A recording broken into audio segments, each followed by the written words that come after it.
Ana südü körpənin inkişafı və sağlamlığı üçün ən təbii və dəyərli qida mənbəyidir. Onun tərkibində körpənin ehtiyaclarına uyğun şəkildə dəyişən üzvvallar, yağlar, karbohidratlar, vitamin və minerallar yer alır.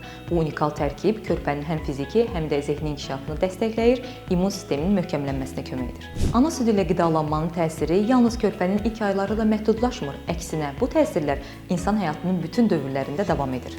Uzunmüddətli perspektivdə ana südü ilə qidalanma bir çox xroniki xəstəliklərin qarşısını alınmaqda mühüm rol oynayır. Belə uşaqlarda piyələnmə, ikinci tip şəkərli diabet, ürək-damar xəstəlikləri riski daha aşağı olur. Eyni zamanda ana südü bağırsaq mikroflorasını tənzimləyərək allergik xəstəliklərin və autoimmun xəstəliklərin qarşısının alınmağında mühüm rol oynayır. Ümumilikdə ana südü ilə qidalanma həm fərdi sağlamlıq, həm də cəmiyyətin sağlam gələcəyi baxımından son dərəcə önəmlidir. Məhz bu səbəbdən körpələrin həyatının ilk 6 ay ərzində ana südü ilə qidalanması və 2 yaşa qədər yanaşı qidalarla bərabər ana südü ilə qidalanmanın davam etdirilməsi tövsiyə edilir. Unutmayın ki, ana südü sağlam gələcəyin ən güclü təməlidir.